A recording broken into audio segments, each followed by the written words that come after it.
Right, hello. Welcome back to the channel. I'm going to be doing some experiments with the Honda Forza in the next few days. So it's going to be to do with the Variator. So I thought I'd just do a quick series of videos just to try and show people and help people to understand how they work. I'm not going to cover the complete basics about how they open and shut and the rollers and all that, because I'm going to presume that if you're watching this you're already at that level and you're going to understand that. So this video is going to be about when people put different rollers in and all that kind of stuff, different belts, and they expect it to go better top speed and all that kind of stuff. I'm going to try and be as simple as I can with my explanations. Well, first thing I'll do, if I show you my Variator, see these clean bits at the top? That means that the belt wasn't getting right to the top, so it wasn't getting the maximum speed. Bit of a chip on there. I'm going to try and explain here why that would happen. So if you can imagine this is on the bike, I'll have this in there, this will be bolted up against there, so it's open when it's idle, and as it speeds up it closes.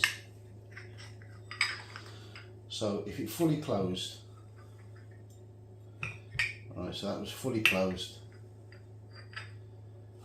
Alright, so the top of this Variator, I'll just measure that. So pretty much on the lip is about 25mm. Right, so to try and explain, like the belt, the standard belt that comes with the Honda Forza is only 23.7mm wide, so it's never going to get to the top because the belt's not thick enough to be able to go to the top. Even if it fully shuts, it's still never going to get to the top. And a lot of people go out and buy the Malossi, it's called the X belt or something. Well, that's even thinner.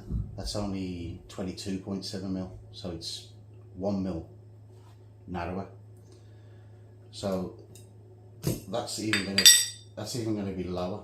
It's not going to even get as high as the standard belt. What the thinner belt does do when it opens, so when you're like idle and you're just about to accelerate away, what the thinner belt will do, so when this is like kind of fully open, it'll allow it to sit on the this bushing, so you're going to get like a better acceleration.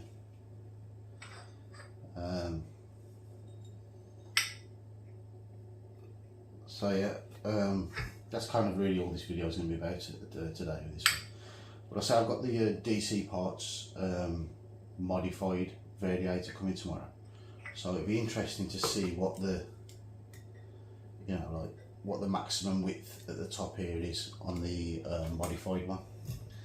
So if that's narrower, that's why you would get more top speed, because if that's narrower, your standard belt would rise up higher. I don't know if this is making sense, but I'm trying to explain it as simple as possible. One way you could get round it is on this one. If you machined the face here, if you took, say if you took a mil off there, 1mm, when it fully closed, this would be sort of like 1mm closer. So it's quite hard to do in this kind of situation, but so I'll get that right on the edge.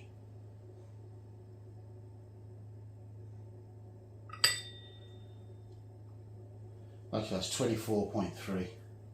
So if I milled off 1mm, sorry, it's 24.3. So if I milled off 1mm, a 23 0.3 would reach right to the top. So the standard belt is what, 23.7. So probably half a mil.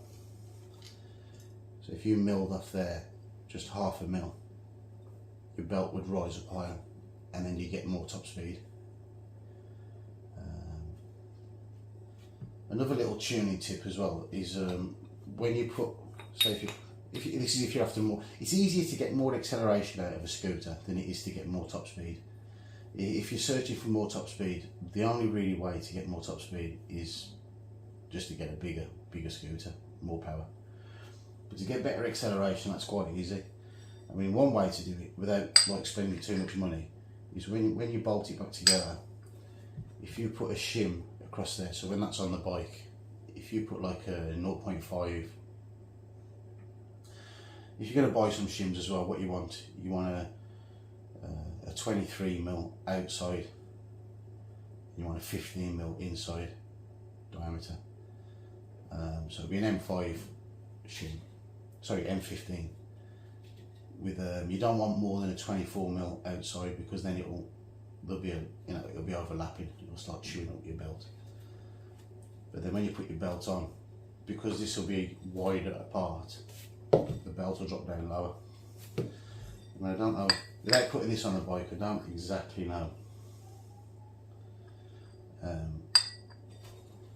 what the what the distance is here. You have to put it on the bike to really find out what this is.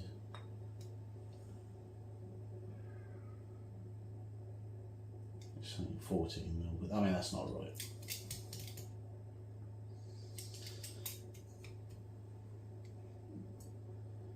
Yeah. It's around about 17mm. So again, 17mm. The belt's not going to drop right onto there if it's 23mm. There isn't going to be enough gap in between there. You can shim it out to make it slightly wider, so it'll drop down lower. Anyway, this was just like a starter video, just to sort of give people a little bit of an idea of what's going to happen. But when the parts come tomorrow, I'm going to start doing a few experiments. So I bought some different rollers, some weights. I bought the upgraded Variator. I've also going to experiment with a longer belt. I don't think that's going to really make much difference though, because of what I said. Because the longer belt's narrower, it's only going to come up to, so when this closes fully, it's only going to come up to as high as, how wide the belt is. But what I'm hoping is on the clutch side, because it's got a bit of extra length on it, that it might close that a bit more. I'm not 100%, but we'll see how that goes. Anyway, thanks for watching. Until next time.